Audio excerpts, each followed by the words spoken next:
so very much to everybody who's dialed in to this exciting and hopefully slightly more in-depth than we've had the opportunity to do before session on spheres. So I am going to see if I can share my screen. Actually, do you know what I'm going to do? Is I'm going to share, I think somebody did a wonderful PowerPoint version of it for me because I sometimes struggle. And I'm incredibly pleased to have the wonderful Kaja Axelsson from Oxford Net Zero with me. So I'll introduce myself. My name is Solitaire Townsend. I am the co-founder and chief solutionist at Futerra, who is hosting this session. And I'd love to introduce my co-presenter and basically the brains of the outfit, which is Kaja. I can't even believe you for saying that. My name is Kaja Axelsson, and I'm with Oxford Net Zero, but really pleased to collaborate with so many members of the climate action ecosystem. Solitaire Townsend has been my hero in this space for a very long time, so it's so fun to be on this panel together and with all of you. Thanks so much for having me. Thank you so much. So I'm struggling to bring up the deck, Aisha. Is there any way that you would be able to bring it up? Yeah, 1 second. Thank you. And also that voice that you can hear in the background is the wonderful Aisha, who is on the Futerra team and has done all the organisation to get us all set up for today. So hopefully if Aisha's able to bring it up in the background, because my share screen button is sadly not quite allowing me to bring that up. So it would be wonderful if you could. We have asked all the 200 of you who have come today, and I know the many hundreds who have asked for a recording of this, to talk about whether we're measuring what matters. Thank you so much for bringing that up. Aisha, hopefully you'll be able to get it into full screen. And many of you will have read some of the LinkedIn posts. You might have seen some of the HBR articles. You might have seen some of the other platforms where Kaja and I have spoken on this topic. And today we're going to run through some of what our thinking is on spheres, and then we're going to open for proper debate and questions, where we're going to ask you to use the Q&A function for questions. So I just want to reinforce that. The chat, is for comments, is for your own thoughts and your ideas. Hopefully I shall be able to bring that up full screen. And the Q&A is for questions for Kaja and I. The reason for that is if you put your questions in the chat, with all the other chat that's going on, we'll lose them. So we would very much like to be able to make sure that we see all of the questions. So if you can make sure that you put those into the Q&A. So just going to wait for Aisha to get that to full screen, and then we'll go to the next slide. Aisha, maybe if it's a little bit difficult getting on that to full screen, maybe we'll just go to the next slide. So I'm going to start. I'm going to be the bearer of bad news, and Kaja is going to be the bearer of good news. So business climate action is facing a few headwinds at the moment. We all know that. Everybody who's on this call is experiencing some of the challenges that we might be facing at the moment. So if we go to the next slide.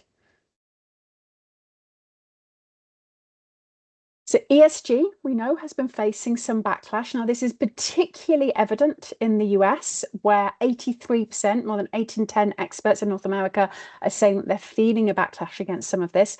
But it is beginning to be felt elsewhere around the world. We've seen this in some of the political aspects that have happened here in Europe and elsewhere. If we go to the next slide.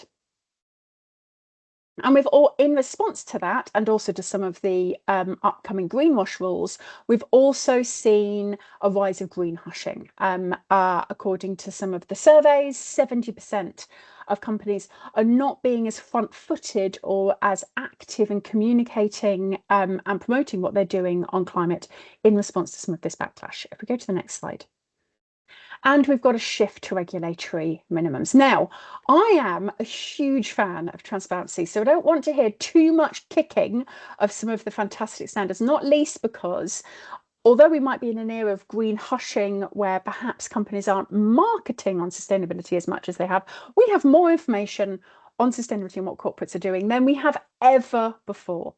But I also have great empathy and sympathy for so many of my friends in sustainability whose lives have become CSRD. And perhaps that wasn't necessarily what they were planning to do with the entirety of their sustainability career. So I do recognise that with the shift to regulatory minimums and the requirements, the compliance requirements, that can also feel like one of the pressures that we're facing. Go on to the next. And that impact of compliance culture is having an impact on the people within it. So only 50% of respondents to only half of respondents to a recent Business for Social Responsibility BSR survey said that they spent 70% or more of their time on high impact work. Now, sometimes I might say, does that really matter? You know, if only half of people are spending their time on high impact work, I would say it does. This is climate we're talking about. This is climate change in 2024 and 2025. We all should be spending our time on the work that we think is going to make the biggest impact. We have got some very massive levers that we need to pull, and we need to pull now. And so we do need to be able to feel that we are working on the parts of sustainability which are going to make the very biggest difference. If we go next. And some of you will have seen this. As someone who works in consultancy, this is probably one of the scariest stats that I've seen, that according to IBM research, spending on sustainability reporting exceeds spending on sustainability innovation by 43%.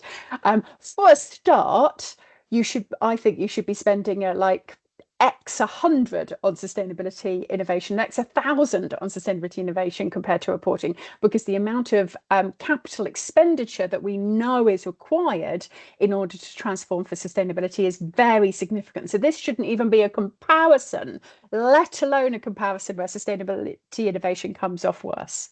We go to the next slide. And my dear friend John has said that in many ways, the wider economic, social, and political contexts mean that we have got to reinvent sustainability on the fly. Now, that's the words in that sentence I'm most interested in. Can we reinvent sustainability on the fly? Can we? This is not a done deal. Or we do not have every tool we need. We do not have every answer we need. We do not have every perspective that we need. So are we able to think differently? Absolutely acknowledge where we've come from, absolutely acknowledge the massive lift that it's taken to get here, the huge efforts that have been required to even get to sustainability being regarded as compliance rather than as some voluntary add-on, but at the same time acknowledge where we need to go next. So we go to the next slide. We have got this rise in regulation. We have got the exceptional now becoming normal. I had a call just at the end of last week with a company going, how can we use our sustainability report to give us differentiation in the market? And the answer is you can't, unless there is something in that report that is absolutely transformationally different to anything else that anybody else is reporting on. This isn't where exceptionality is going to be found. And we need to make space for amazing solutions. If we go on. And so this is the final of my images, because I get one little positive bit before handing over to Kaya to come to the answer, which is, in addition to reducing operational emissions, we've got to scale up impact. So this is from our great friends at the Exponential Roadmap Initiative and their work that they've done with Oxford Net Zero. And I think that this very simple little image is one of the most exciting images that there are. It's most exciting thoughts that there are, because that black line of how we absolutely unquestionably, we are not having that debate on this call around whether operational and full scope absolute emissions need to be reduced. Of course they fucking do. Of course we have got to reduce those. That is absolutely not up for debate. But it's not going to be enough. We are also going to have to radically amplify and accelerate societal level solutions at the same time. It's a really, really exciting moment. And I would say that we're probably, too far off that crossover in terms of where we are now. We've been really focusing on reducing that black line, but we haven't been focusing on raising that green line as much as we need to, and we've got to see them cross over sometime soon. So Kai, do you want to take it? I sure do. And I'm responding to Laura Drucker's like fantastic challenge in the chat, or not challenge at all, but like note that, of course, we're having a moment where there's a ton of reporting burdens, but we should not for one moment say that reporting isn't a step forward. Mandatory reporting is going to bring along all of those companies that have been kind of dragging their feet on whether they should set a target, set out a plan, and report and hold themselves to accountable.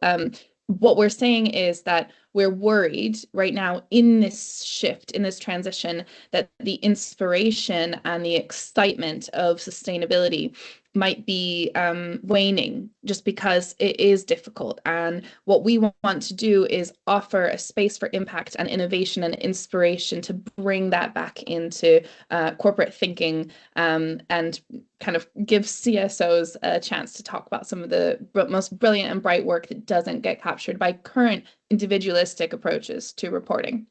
So I guess that's a perfect entryway into this slide, which is to say that regulation is unstoppable and approaching, and companies will have to comply with it. They will get better at it, and they won't be spending as much on it, after their first few years. But we kind of had a look at what we're reporting against.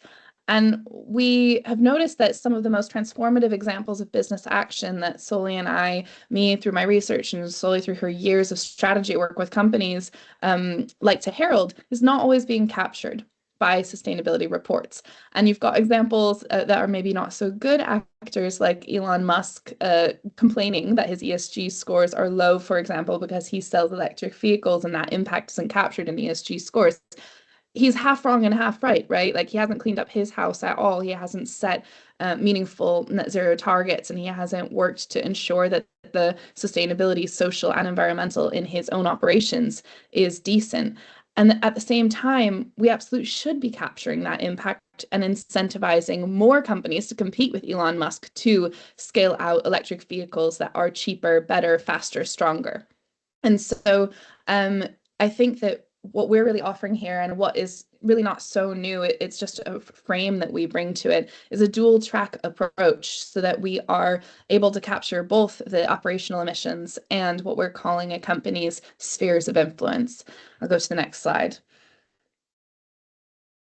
So, these ESG backlashers can publish articles. We can too. We had amazing success this summer. My brilliant colleagues, Matilda Becker and Claire Wigg. Claire Wigg is at Exponential Roadmap Initiative, and Matilda is with me in the University of Oxford.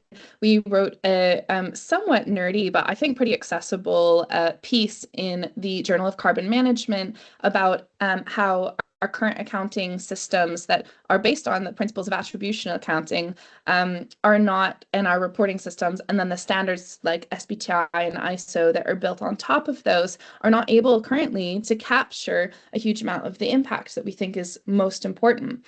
And then in beautiful Soli fashion, we rebuilt that into a what we pitched to the Harvard Business Review as a not boring accounting article about this question: are we measuring what matters? If we go to the next slide, I can explain our thinking in a bit more detail. We are introducing, in addition to what I think a lot of CSOs and people who work in corporate sustainability understand now is the scopes. It's the first thing that I learned when I broke into this landscape. We are introducing a new concept of spheres, bringing inspiration and impact back into corporate sustainability. If we go to the next slide, we can see what the three buckets of spheres are doing. If you think about the total pathway to net zero, which is really all I think about all day, there is one theory of change, and we probably need both of them. Spoiler alert for the pop quiz. There's one theory of change that says that you get to net zero by being able to add up everybody's individual net zero commitment. Those are the little bubbles in the bottom of Soli's nice slide here. Across all their scope 1, 2, and 3. And that's probably going to get us, I don't know, at this point, it's getting us around 20% of the way there towards the global net zero that we need to meet.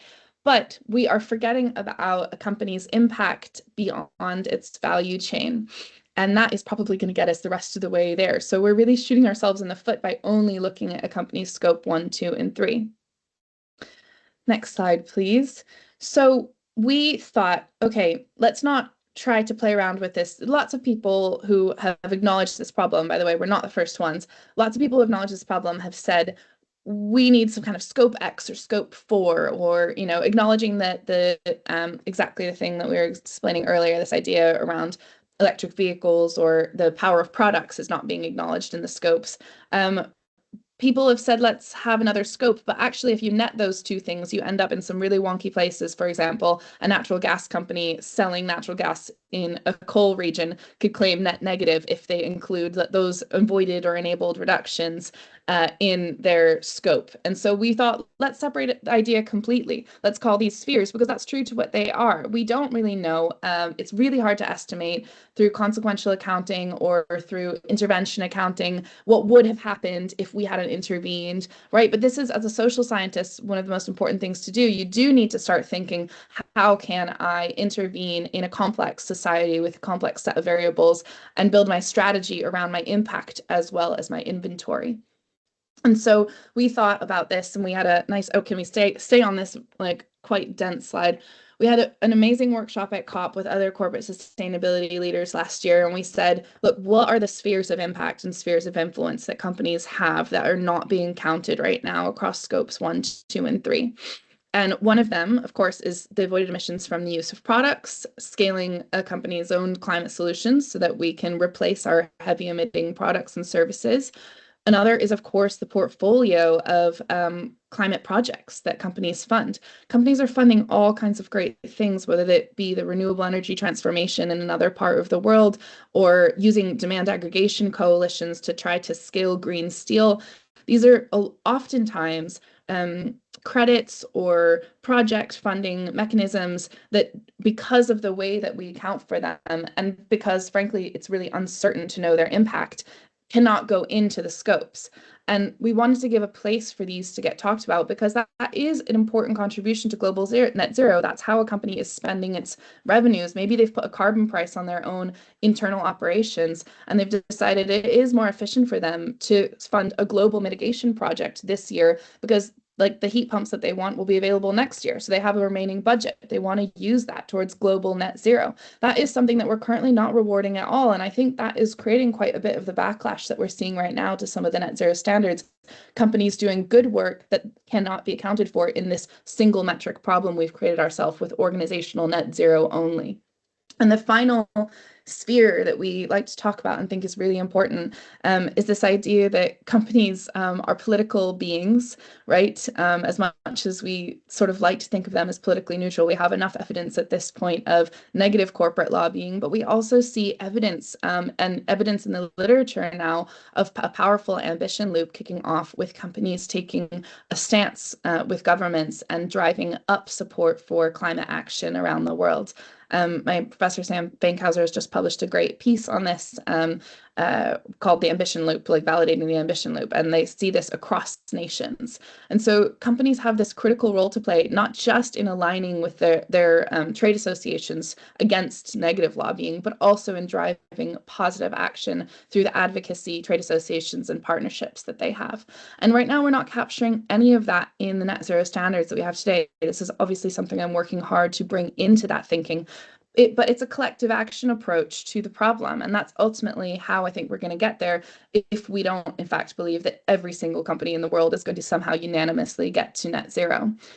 So it's really critical, I think, that we think of spheres as a separate but important additional pillar that, of course, would not be netted against scopes 1, 2, and 3, and would not be posed as a replacement for scopes 1, 2, and 3. I think that's probably another reason we wrote the papers. We thought some brilliant business person is going to say, look, there's all this impact over here, and use it to sort of hand wave and ignore their ongoing pollution over on the scopes side. If we go to the next slide, we can talk about that a little bit more.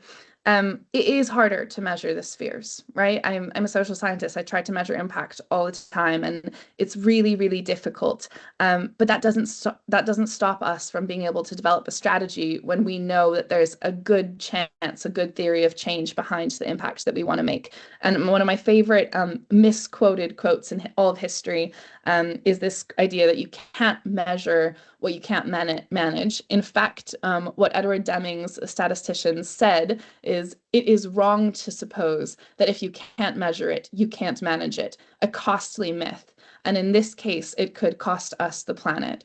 And so we really want to encourage companies to delve into this space of experimentation, of risk taking, of investment in the stuff that is probably going to actually drive down in the long term their operational emissions. And if they don't do that, those operational emissions probably won't be able to exhibit the breakthroughs that we need in order to get to global or organizational net zero.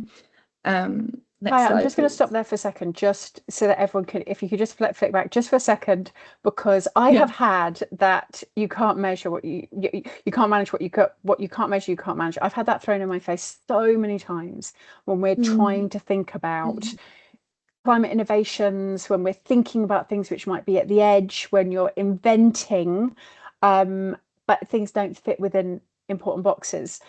I Yeah. cannot believe how much that quote has been busted and sort of used to sort of crush anything that isn't measurable. So thank you so much for sharing that. I just wanted to make sure that it also gives everyone on this call a really fantastic little comeback. The next time someone quotes that at you, you can be really smug and say, oh well, actually Edward Deming's meant something exactly the opposite. Yeah, right. I mean, this is a man who like underpins so much of the way we think about statistics today, and gave his life to trying to measure things. And yet there's an acknowledgement, and a kind of humble acknowledgement, that we have to just get on with life. We know that certain actions are going to drive down emissions. We have to try them, and we can't get in the way of ourselves, sort of being so obsessed with data that we measure our own demise, allowing our planet to burn. Um, Scopes and That should be a spheres. quote, Kaya. We measure our demise. Yeah, Yeah. it's a good one. It's a scary one, but I think that there's, you know, been so much. I'm encouraged by the thousands of people who have come to us about the spheres since we published this article, because I think there's a desire for people to just get on with it. And I think that this kind of separating it out really helps. So just to be really clear, scopes really help you define your organizational net zero commitment. They show you your value chain. They're usually based on attributional emissions accounting. That helps you create a true inventory of your kind of boundary that is measurable, right? Even though we know that those measurements can be widely disparate in terms of error margins, and those have to use estimates as well. But they are, you know, increasingly getting better at working towards annual reductions or enhanced removals from your baseline. Those are increasingly true estimates. But spheres, alternatively, help you look at your global net zero contribution, the impact you've made towards a much wider kind of societal decarbonization effort. They look at what might typically be called beyond value chain, except that I worry that with this beyond value chain language, we kind of separate these out as secondary or philanthropy or additional. But I think that they're a fundamental part of the net zero strategy if we think we're going to make it to net zero. They can, although they're not limited to, but they can use consequential accounting or other forms of even qualitative reasoning to try to think through why they might have this impact. And you don't always have to represent the spheres in terms of carbon tons. We might say that, you know, we know this works for a whole other range of kind of co-varying factors. And so we're reasoning that out through causal inference rather than some kind of estimation that has to be in metric tons. And I think that that opens up space for a much more holistic conversation about impact and about sustainability that speaks to what's happening on the ground with local communities and inside companies. And finally, the spheres can sometimes be referred to as intervention accounting, but of course they're not just, you know, interventions elsewhere. If you are helping scale a sectoral kind of breakthrough coalition for your sector, that is ultimately going to be an intervention that helps society, say, drastically reduce the cost of steel, but it's also going to help your organizational footprint in the long run. So I think scopes and spheres are essential to each other. They're essential. I think our ability to kind of drive change towards global net zero, will affect our organizational net zero. And I think what ties them all together very neatly is a good transition plan. And a good transition plan already has elements of the spheres in it. If you look at risk and opportunity reporting and all of the reporting that is coming under the line as mandatory, I think up to 75% of jurisdictions globally are going to mandate some kind of mandatory disclosure soon that looks at risks and opportunities. The sphere sits right there. And so it's not additional, it's not extra. What we're proposing is just an important reframe of something that is already underway across corporate sustainability. Thank you so much. And thank you for those who've already started putting questions under the Q&A. Please do keep putting your questions under the Q&A so that we don't miss them in the chat. And again, for those of you who are worried about that little recording has stopped message, I think that was a Teams glitch. This is our first time hosting a webinar on Teams rather than on another platform, and the red dot is still there, so we're assuming it's still recording. Otherwise, Kyra and I will just do it again. It'll be fine. So since the Harvard Business Review article came out, since people have been talking to us about this, a number of companies have actually come to us and said, could we start thinking through our sphere strategy? The number one thing we always check first is whether they've got a good, solid net zero scopes strategy first, because it's not appropriate for anyone to start thinking about this global net zero unless they've got their own house in order. But what I hope is that the work that everybody is doing underneath the scopes will end up becoming very much business as usual, and that the spheres is where we'll lead that innovation agenda. But is this actually any good? Is it going to drive any change? Because do we want to spend our time doing anything of this? This is asking for more. It's asking to think differently. It's asking to companies to not just report on more, but to think and target and goal and innovate more. So are the spheres a bit good for business and climate? And I would love to hear this group's view on this as well. This is work in progress. We're not sharing you something with a bow on top. Futerra and Oxford Net Zero are going to continue to work on this over the coming year as we build this out. And so we'd love to, if you flip to the next slide, Aisha, would love to hear any additional benefits, and we'll come to risks and challenges as well, but any additional benefits that that folks on this call can see from it. So from a business perspective, some of the companies that have come to talk to us about doing a sort of pilot sphere strategy have said that this really validates the innovations that they're working on, the things where perhaps right now there isn't a nice big, scope 3 win on it, but it is something which they think over time will have a very significant impact. Those of us that are heavily invested in climate solutions, that it gives a home for that work. A lot of folks are excited about going beyond compliance. Now, of course, there's a big difference between reporting and compliance, and between transparency and compliance. And the fact that this is not something which anyone is requiring you to do, although spheres, as Kaya said, does help with the requirements, it gives a lot of excitement and ability for internal teams and investors to change some of the narrative around sustainability.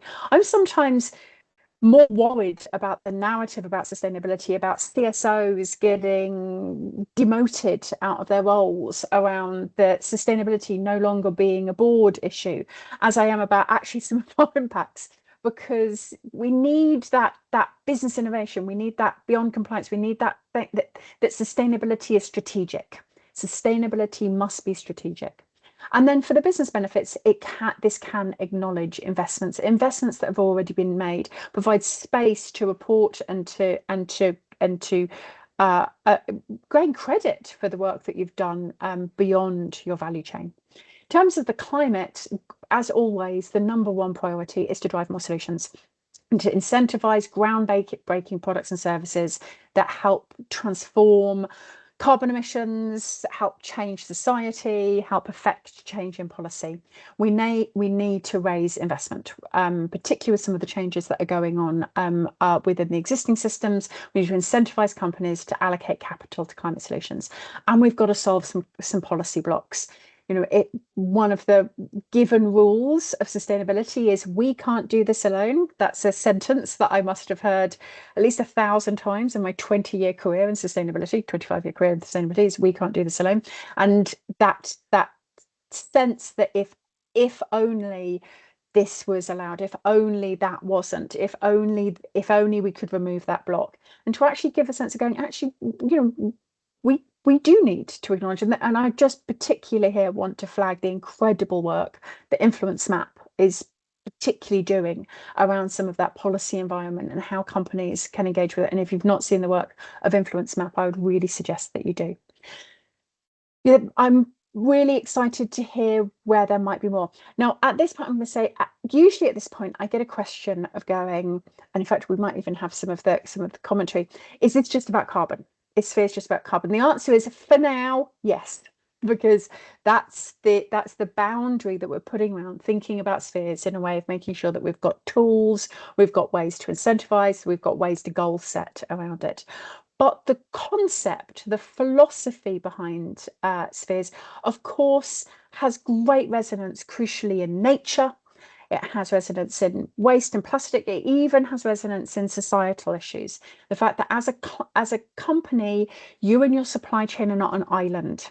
That personally, the idea that you could be an individual company comfortably net zero in a world that isn't net zero has always jarred with me. And that goes the same for biodiversity, that goes the same for water, that goes the same for equity and equality.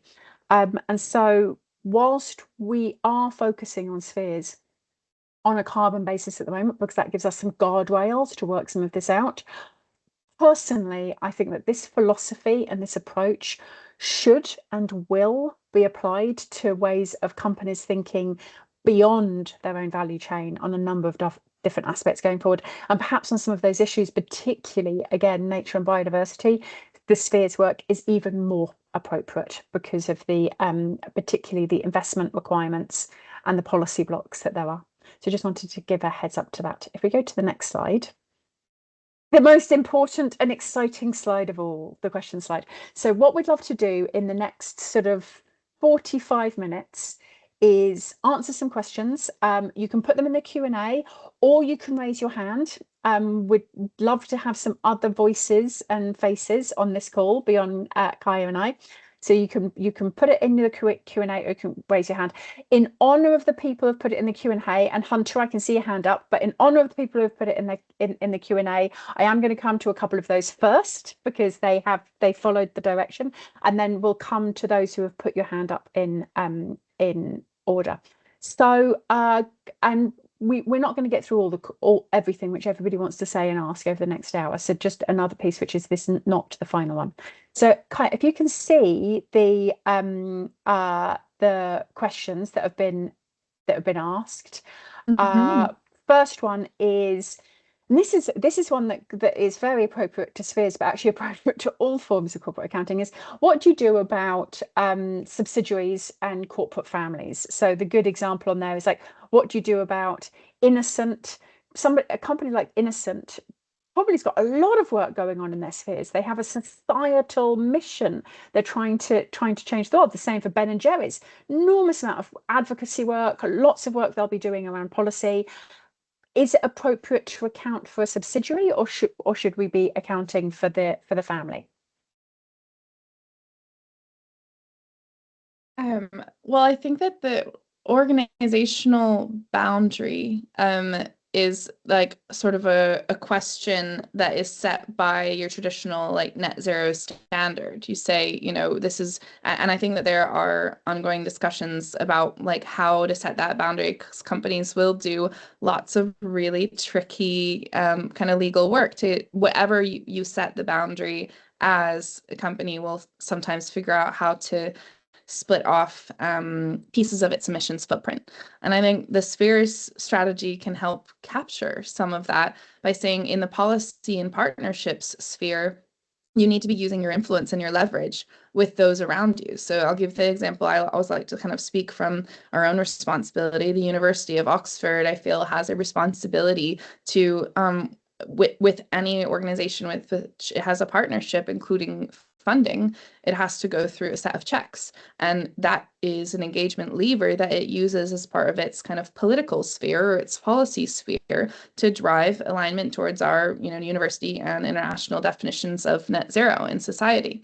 That doesn't get captured anywhere in a scope 1, 2, and 3 reporting system, but it is absolutely essential to the sort of lever that we have in terms of our voice and our power.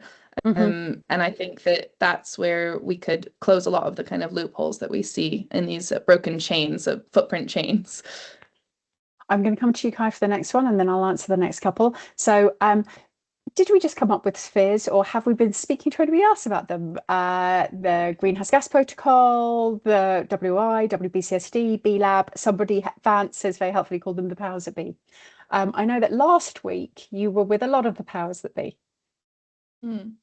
Yeah, I mean, I've been talking about these concepts with every one of the organizations that Sully just listed for many years because nothing comes out of a vacuum in this ecosystem, nor should it.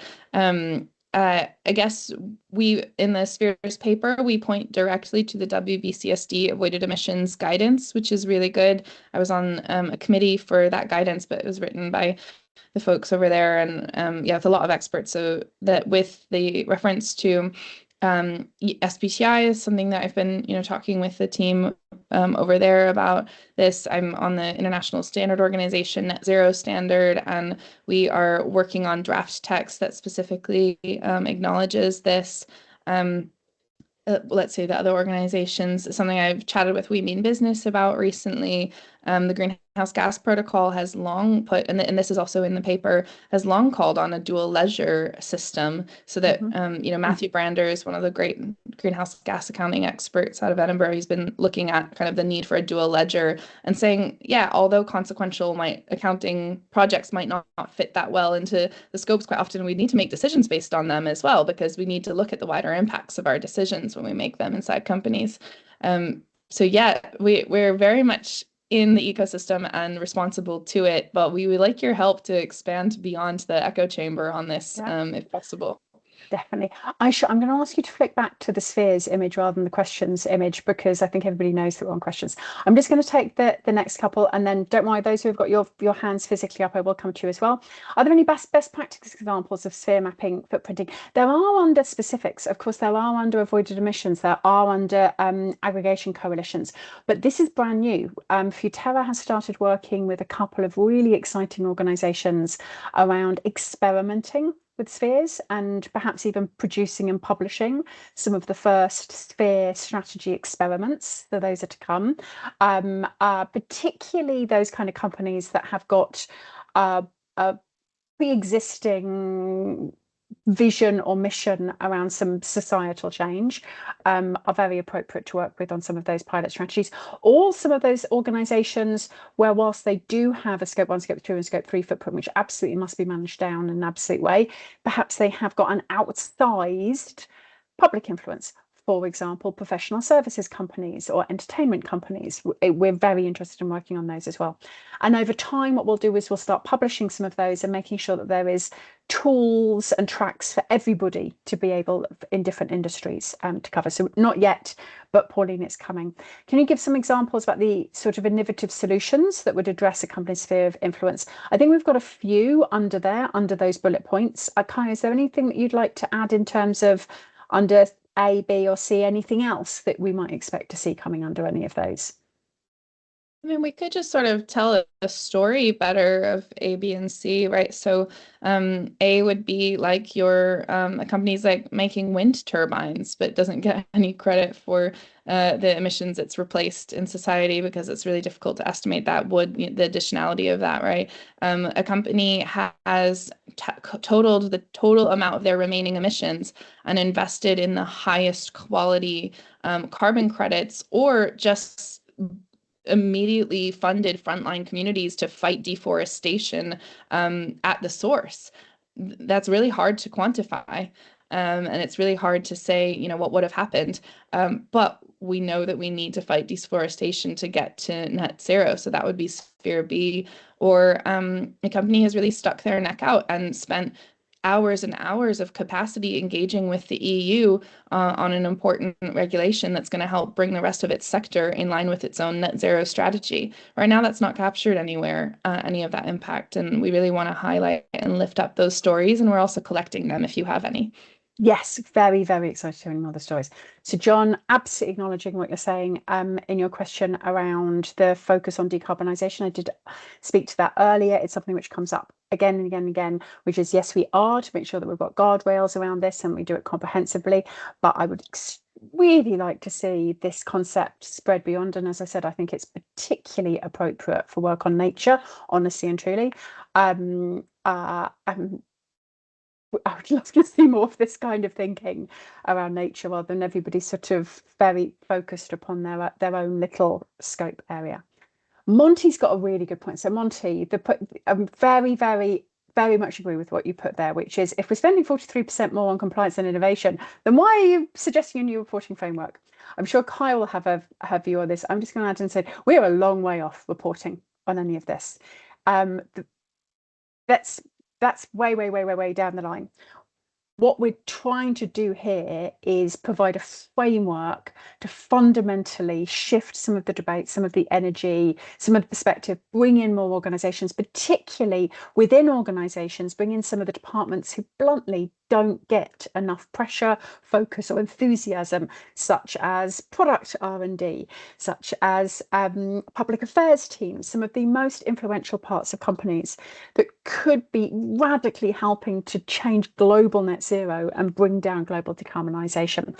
So we're a long way off reporting on this, but what we're eager to do and what we've started to do with some of the pilot projects is even some companies that have got a lot going on within this spheres, within this societal emissions sector, have been going through the spheres and going, there's more that we could be doing. Actually, maybe we haven't been thinking about public-private partnerships, but maybe we've not been thinking about advanced market commitments. Maybe we actually aren't doubling down on how we can scale our own solutions. And we're beginning to work on how giving a framework to something helps people think through about what they can do more on it. So way in advance of any reporting on this, really eager to see more strategies on this, to see people identifying what more that they could do, how they could actually up their game on global net zero and societal emissions under the spheres before we start getting into the world of reporting.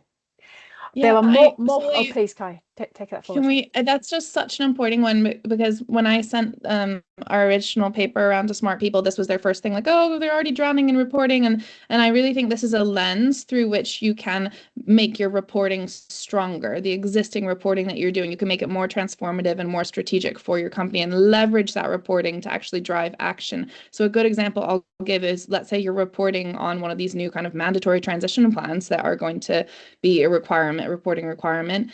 You would need to acknowledge as part of that mandatory transition plan the external dependencies in that transition plan, the places where actually you've done everything you can internally, and then you would need to say how you're mitigating those external dependencies. Probably one of the three spheres is going to cover that. If it's a government action that you need to create the enabling environment for your transition plan, that's going to be the policy sphere. If it's that you need to support a demand aggregation coalition to scale green steel, it's going to be the portfolio. And if it's going to be that you just actually want to change your business model and the products and services you're selling, that's going to be in the product sphere. So I think this helps you think through how you'd be doing your mandatory reporting across ISSB and the TPT anyway.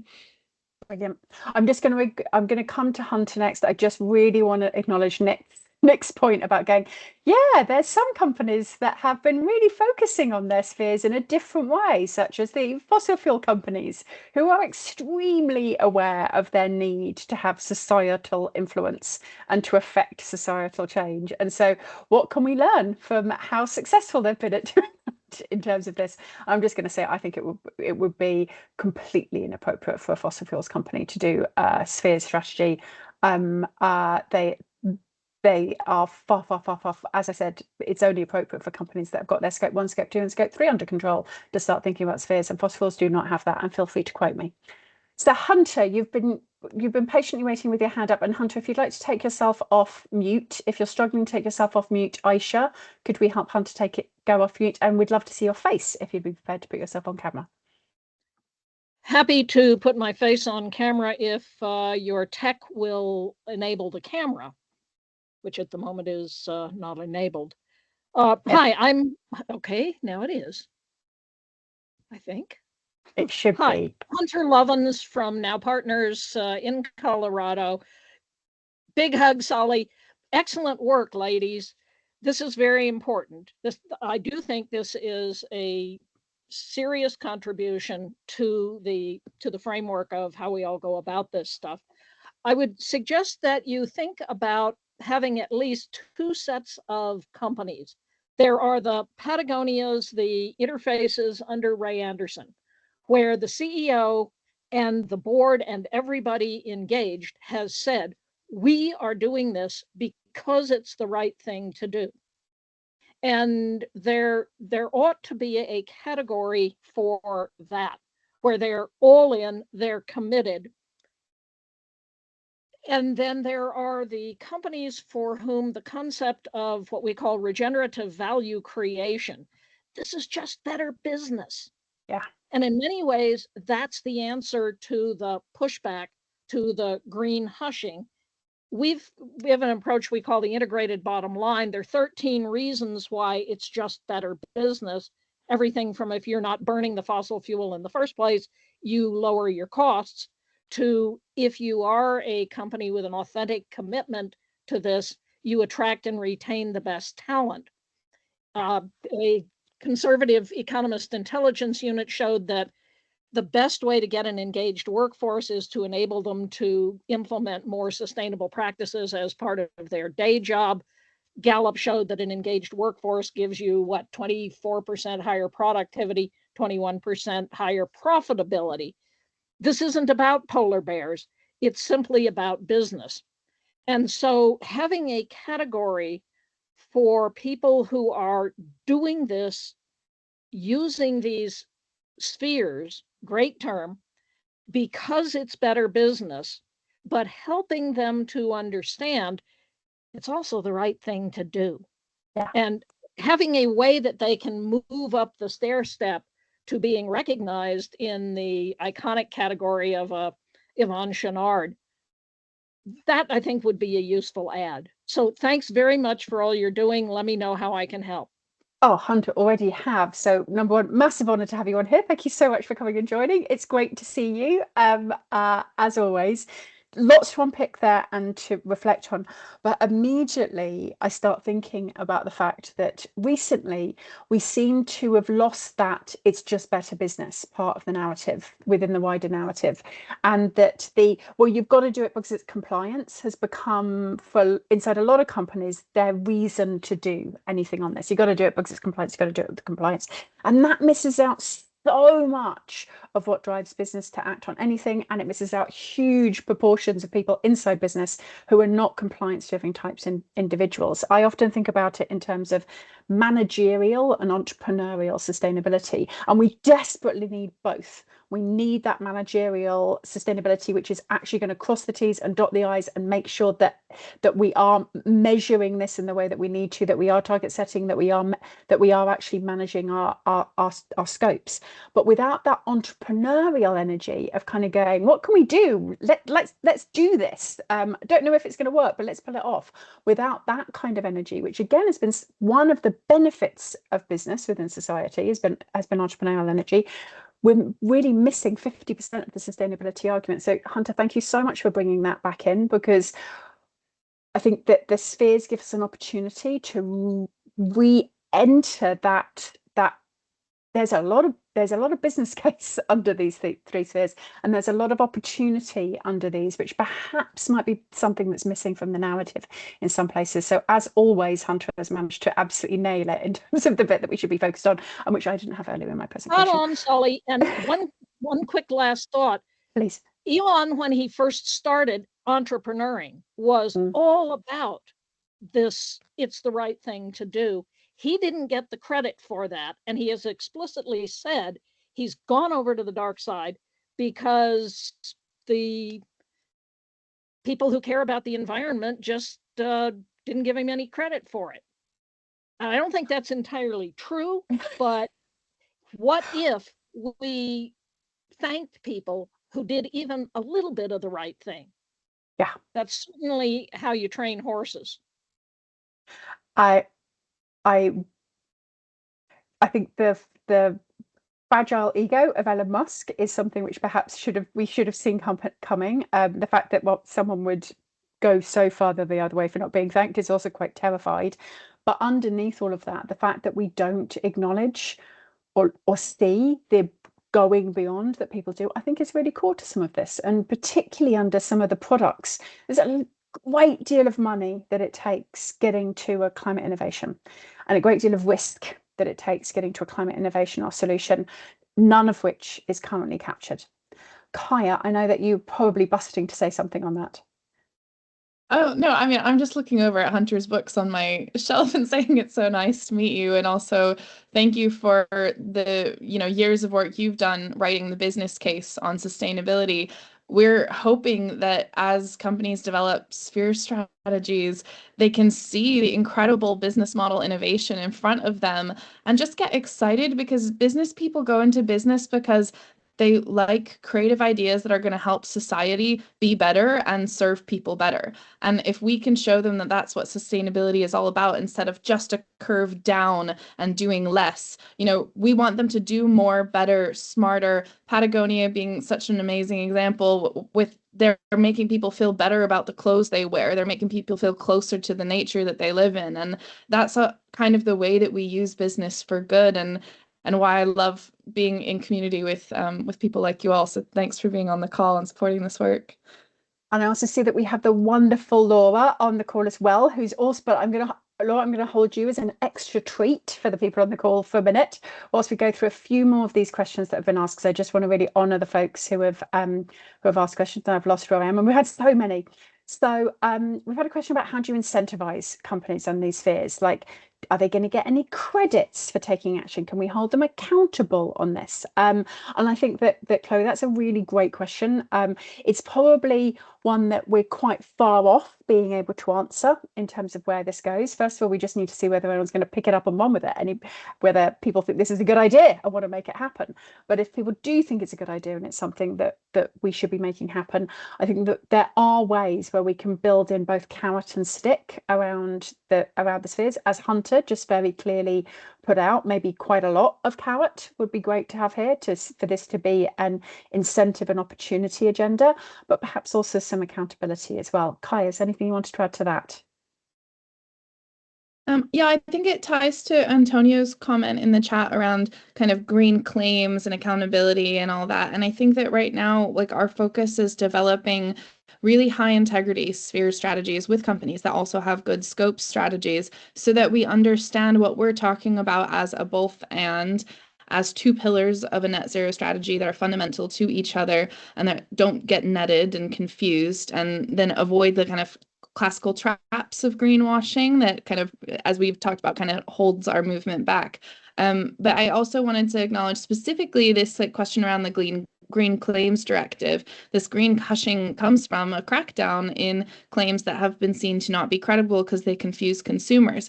And I think that the sphere strategy was developed very much with that in mind, right? If you are claiming that your global net zero contribution is a contribution and not a compensation for your emissions over here, you're swerving a lot of the greenwashing risk and the reputational risk that your company might otherwise have, while unlocking action and celebrating action on two separate paths. By keeping them separate, you keep them transparent. And that is a huge part of the motivation for me in writing this. And I am engaging with the EU on that as we speak. I'm just going to, because in terms of time, we've got about 20 minutes left, 25 minutes left.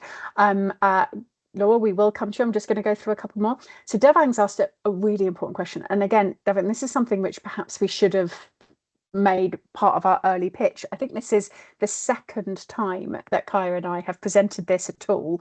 So the speed with which we reach net zero, and whether that's behind some of this. And the answer is absolutely yes, because one of the ways in which the spheres interact with the scopes is almost sort of like a reverse, which is if companies so many of the solutions which companies might offer within Sphere A will end up helping to accelerate scope reductions.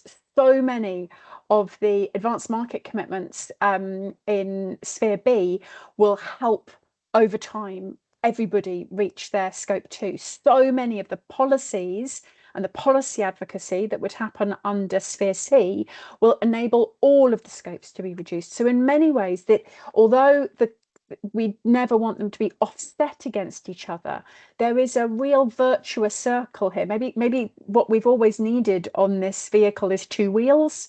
And there really is now 2 wheels that can hopefully drive this a little bit faster, because as well as this being an opportunity and an entrepreneurial agenda within the spheres, so many of the things that block us on the scopes and mean that we can't move as fast as we can, or we're working on things which aren't material to our business, or that we've got policy blocks that we can't overcome, or things are too expensive. Actually, if enough companies are working on their spheres, some of that will begin to unlock. So thank you, Devon, for asking that question, because it gave us the opportunity to speak about the fact that both of these can speed each other. Jeanette, we spoke a little bit around the business case for direct investment within the spheres of influence. I'm actually not going to build on that, because I think we really need to do more work on that. And I would really love us to work on a clear business case under each of the spheres, both for the philosophy overall, which, you know, I can spin a pretty good narrative around, but on the specific spheres underneath. Here we go. We've had a question from Philippa, which is, I'm working for a garden seed business. You could argue that their business is a climate solution product. Could they claim this in the product sphere, or is it tenuous to make the claim that gardening and vegetable plots are climate solutions? I'm not sure we can give you a definitive answer at that, Philippa, but I'd love to hear Kaya's voice. Yeah, I'm not sure if I have a definitive answer on that either.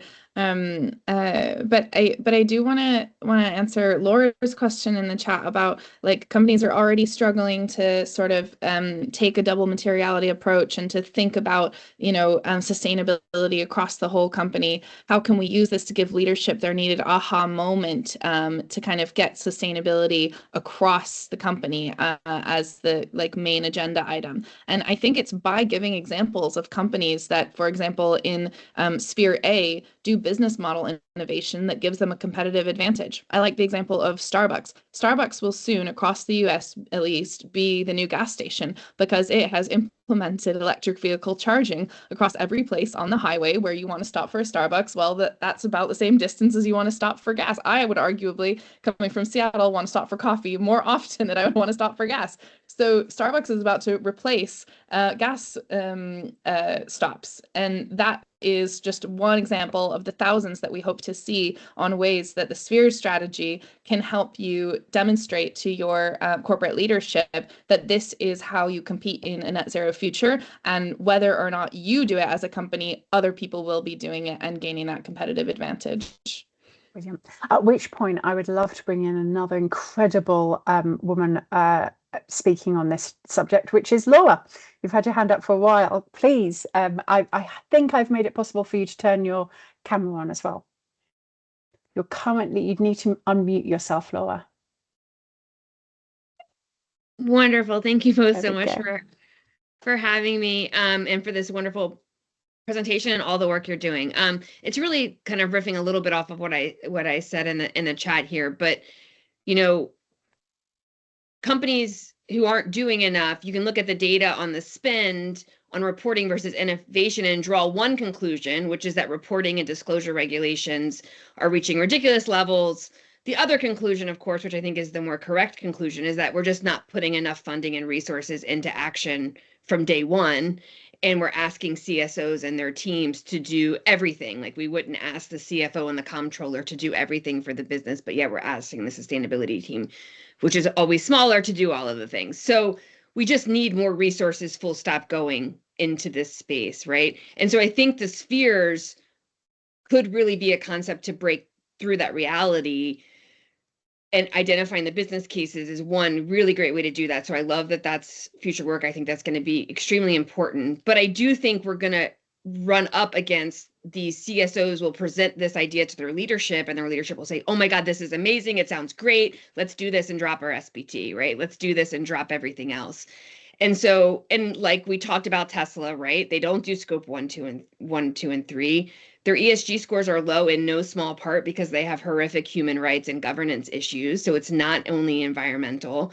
So they're very problematic, leader aside, right? Yeah. Like they would not be a good candidate for this work unless they got the rest of their house in order. So I do wonder how we avoid just continuing to have the leaders show more leadership while not bringing up the whole ecosystem, because that great graphic you showed before, right? Scope 1, 2, and 3, even if we only have the leaders doing spheres, we're still not reaching our goals. Yeah. So this is a longer discussion that I'd love to talk more about, but would love any just initial thoughts.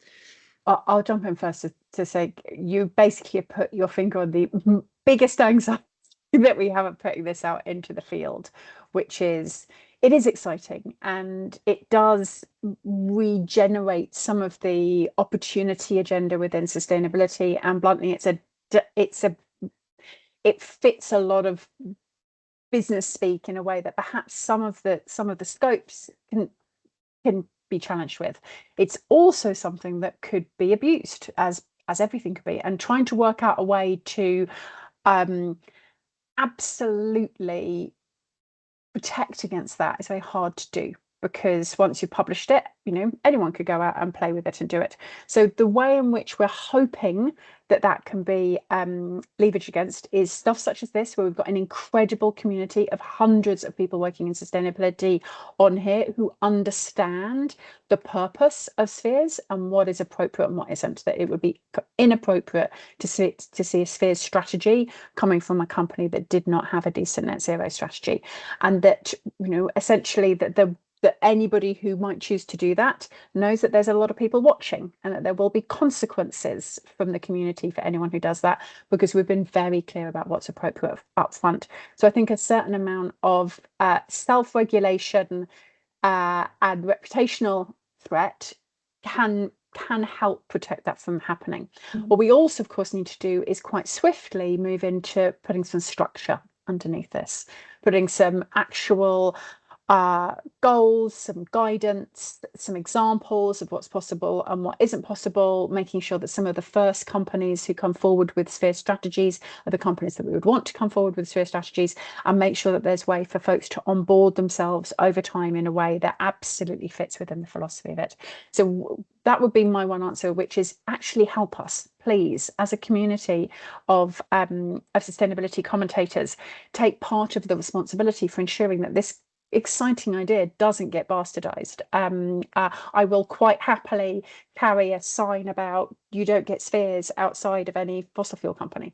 May end up having to do that. And then as soon as we can, we need to work into putting some structure, some guidance around underneath, which would actually make that much clearer. And this also speaks to Andrea Cantello, who said, do you recommend that companies report or communicate on this? The answer would be neither just yet. Like we are working, as I said, with some companies on some pilot sphere strategies. We're interested in working on more. We are eager to put this through actual reality, rather than just thinking of it in a sort of abstract way, to actually go, right, well, how would you do this for a company, and show us what you got, and let's see if we can put things underneath us. And I did a fantastic session last week where someone said, we've got a commitment to train every single one of our staff members up to a certificate level on climate. Would that fit under our spheres? The answer is, I don't think so, not at the moment, but I think that's a really great question. So those kind of questions will help us work it out. Kaya.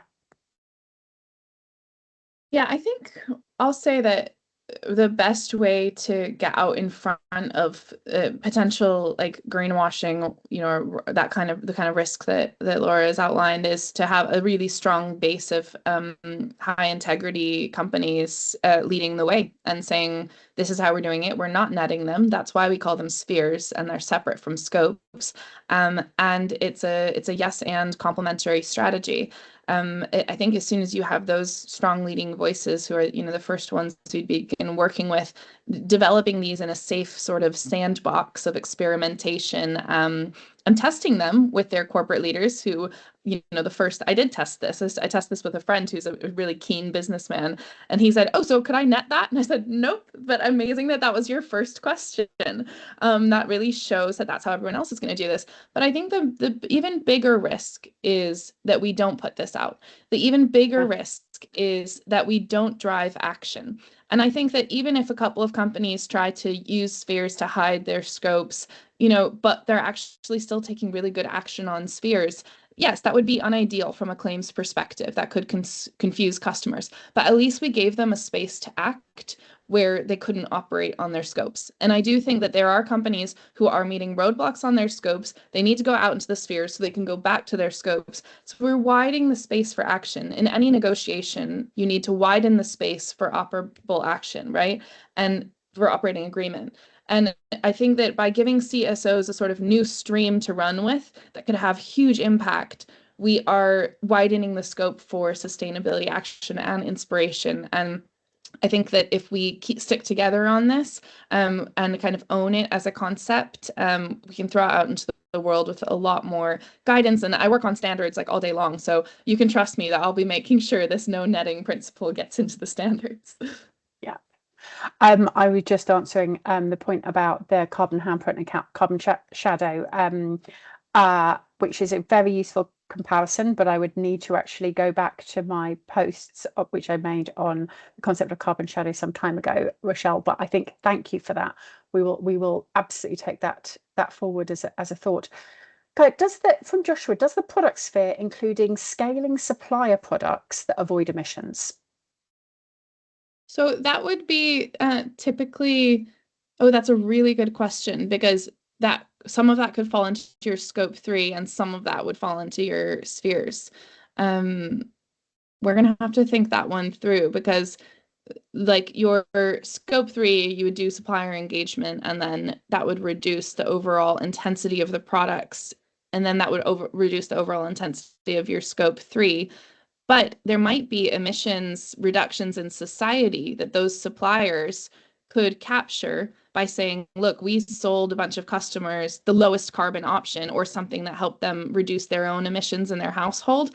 That would not necessarily be captured in a scope 3 strategy or in a scope 3 inventory. And then you would maybe report that as part of your product influence. Or even as your sort of partnership influence, because you engaged those companies. So that's a really good example of something for us to work through. Thank you. I think it's a great example, and it comes up to something which I got asked again just last week by a large company who invests in accelerator for small startup businesses, seed funding. And so many of those small businesses might end up being part of their supply chain, but many of them might not.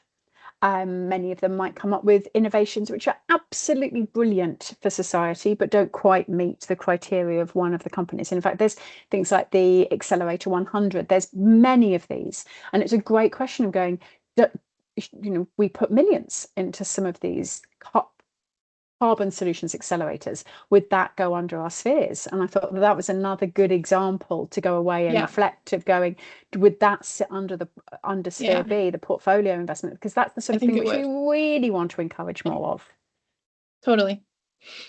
Jessica's asked a question which I think is really important, and again it speaks to the boundaries that we're talking very much about decarbonisation here and global net zero. There's also, which is essentially mitigation, there's also huge questions to be asked around adaptation and resilience around climate, which and it's like the question that got asked earlier around nature and biodiversity. Absolutely crucial. My view would be, for now, as this is a baby idea and we're bringing it out and we're building on, we will keep the guardrails quite strict around what we're dealing with. not least to speak to Laura's issue earlier about this being overused. But I think your point is really well made around if there is a way that we could think about spheres, particularly as spheres as society facing rather than inward facing, they're outward facing rather than inward facing, that there might be an opportunity to think on that a little bit further.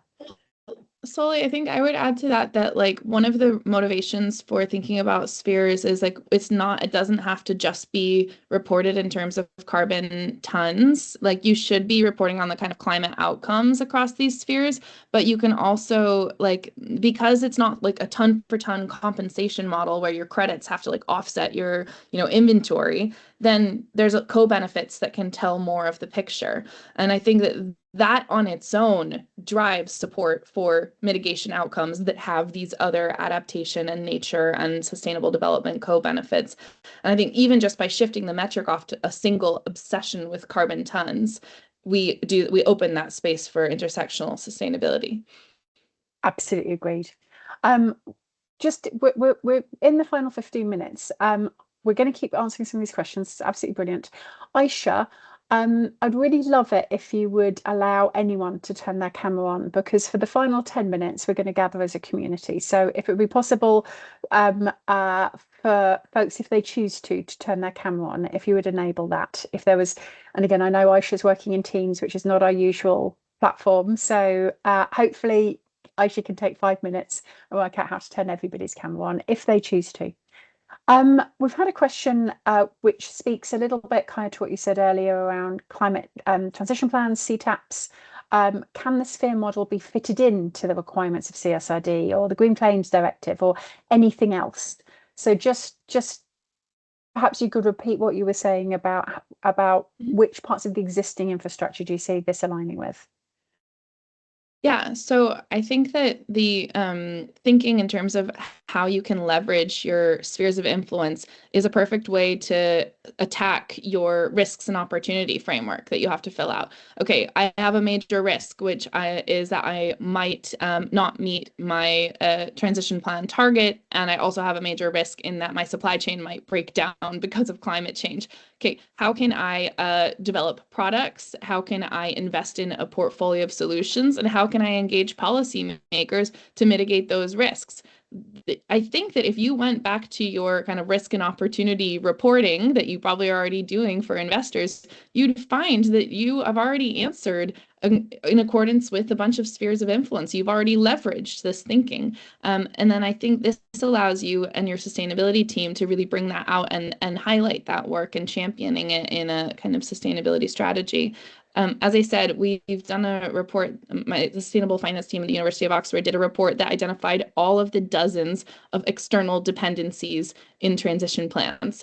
And companies are going to be required to put out those transition plans. And so if you have external dependencies, you're going to need to figure out how you deal with them. Probably that's going to happen in spheres. Yeah. And some of the companies we've started working on in terms of pilots were planning to do their CTAP, their climate transition plan later down the line, and working on spheres that encourage them to move that deadline up. I think bluntly because it's more exciting now. So there are many other reasons underneath, but I'm very much aware of the human element within decision making. We often talk about corporates as if they were some sort of, third entity AI decision making, which by the way might happen. But right now we're talking a bunch of individuals, a bunch of passionate change makers and solutionists inside companies, boards, directors, SVPs, brand leaders, operational leaders, facilities. You're talking about a bunch of people who you've got to enthuse and engage and convince around some of this. And I just wanted to recognize that whilst there is quite a clear logic, sort of left brain reason for the spheres, and we're very much focusing on some of that there is also a sort of magic heart communications and engagement value to the spheres as well. Pauline's asked about additionality, which I know is something which we've been asked. Additionality, double counting. Does any of that matter yet, whilst we're still in the early stages and when we're still far off from anybody reporting against these? Because for now, we're strategy setting, not reporting yet. Yeah. I mean, that's the key issue with a lot of the impacts that we think we can estimate from some of the most important levers that we can pull, right? I managed to reduce the deforestation in this, land by buying it up. That's the classic example of failed additionality. If, you buy that and you conserve it, and then the deforestation just leaks over to the other space. Yes, there's going to be problems in additionality in reporting these impacts. No, it's not a perfect science, but we take it out of the really risky zone by not claiming these as offsets, by not netting the spheres and the scopes, right? You get into a lose-lose situation when that kind of claimed avoided deforestation actually caused more deforestation, and you've also claimed that as an offset. But if you can still go for the high quality stuff that is still accounting for leakage, that is still where you think the impact might have been good, you can report that. And as long as you're not netting it, you're not kind of reducing your own emissions footprint liability, you're doing your best shot.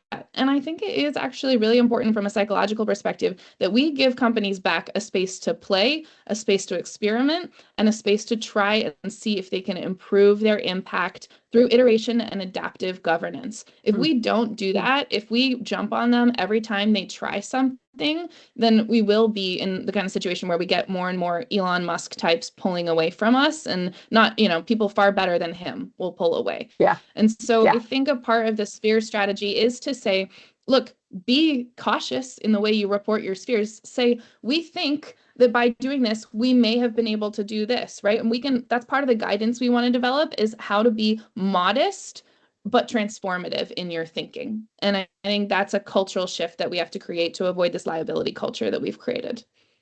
With some of the companies that we're working in terms of these strategies, these early sphere strategies, we've been playing with almost a scale from like dark blue to light blue. So dark blue is where you've got a metric that is widely accepted, feels pretty robust, is something that you can measure over time on things which have been, where there's precedent for that measure. And then light blue through to sort of a distant sky blue is like, this is directionally interesting. We do want to measure it because we want to know if we're doing more of it, but we are so far away from being able to put a carbon number on this. But that doesn't mean it doesn't matter.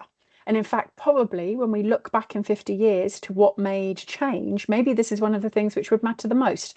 Policy being a good example, where perhaps it can be hard to measure specifically, and in some of the rigor that we measure other things, whether that's going to change anything. But overall, we're all extremely aware of the overall impact that policy has within society, and the transformative change that could come from the ability to affect some of it. So I think that Kai's point of going, this is for now. In fact, one of the joys in one of the meetings that I had with one of the companies who are doing one of the early sphere strategies was they're going, we're just not going to invite the lawyers into the call because this isn't compliance. We're gonna double check and make sure that we're rigorous, but this isn't something where this is experimenting. This is not yet something which we have to try to put in that sort of straitjacket. And it's where we care about the impact we're making in society, and this gives us a structure to think about it. But for now, it's still very much experimental. I used to avoid lawyers when we did activism also. Exactly. So Lisa's asked a question about Scope 4, and I will put my hand up as I've been working on this for almost 10 years with various companies. We've called it Scope X, we've called it Solution Scope, we've called it Scope 4. We've worked on avoided emissions, we've worked on policy standardization. Somebody even, we've been doing exciting work. I think someone put a point in earlier about advertised emissions. Fantastic work, super exciting work across all of it. The reason why I was so excited to work with Oxford Net Zero and with Kai around the spheres is that it brings together a whole load of disparate tracks of work that I'll be honest, even I've been treating as sort of, I've got different folders on my desktop for all of them.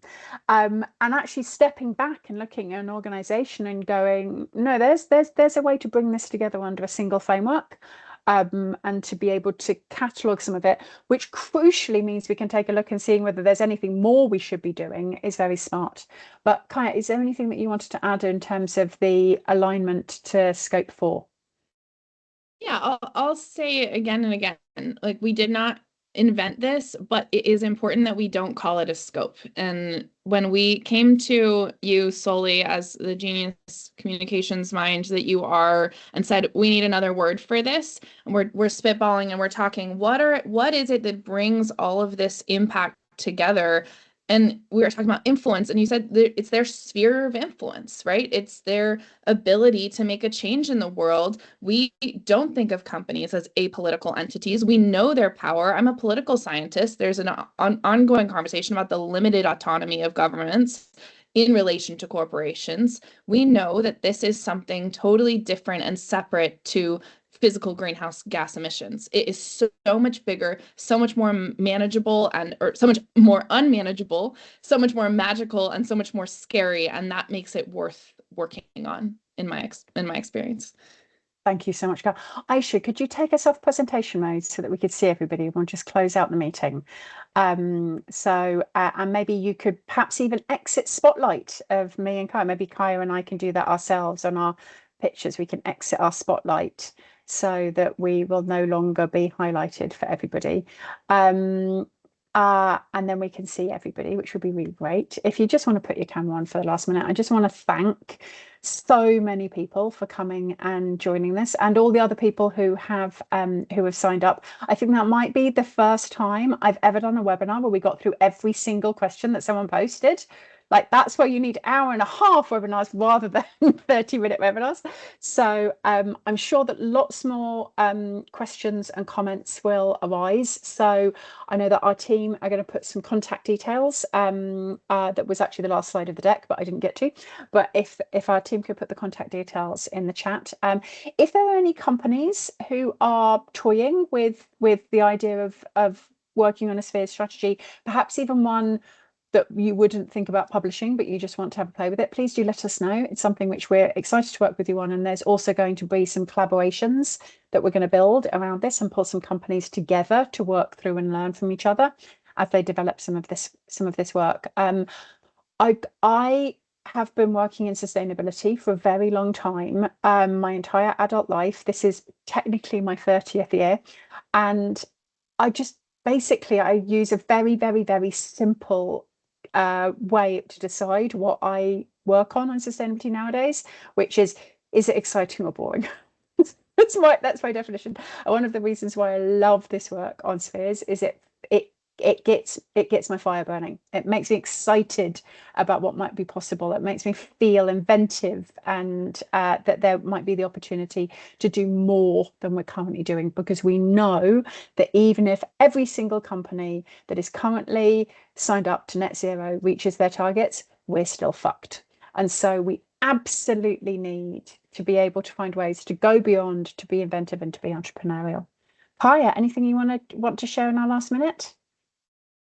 No, just thank you all so much. I know that like we're at the start of our journey here, and I think I'm feeling very humble about the people who have shown up to this webinar, and hope that we can collaborate and work together to build out what is, I think, like a huge amount of thinking and strategy that will have to actually materialize inside of companies to make the change we want to see. So yeah, feel free to find me on LinkedIn as well. I'm not like great on email these days, and looking forward to staying in touch with everyone. And I see some colleagues, so thanks also for attending. It really means a lot. And we will post the recording of this up online. Keep an eye out on both the Futerra and Oxford Net Zero websites and LinkedIn. And we'll share the deck as well, because I'm sure many others might want to share that and tell you. We've just got a couple of little, but the Futerra designers are not quite happy with a couple of things. We'll just have to change a couple of things to make them prettier. But thank you so very much for spending some of your morning or your afternoon with us. It's greatly appreciated. Absolutely love our sustainability community, and thank you so much for giving us your ideas and thoughts, and enjoy the rest of your days, your evening, and your week, and good luck tomorrow, America. Thanks.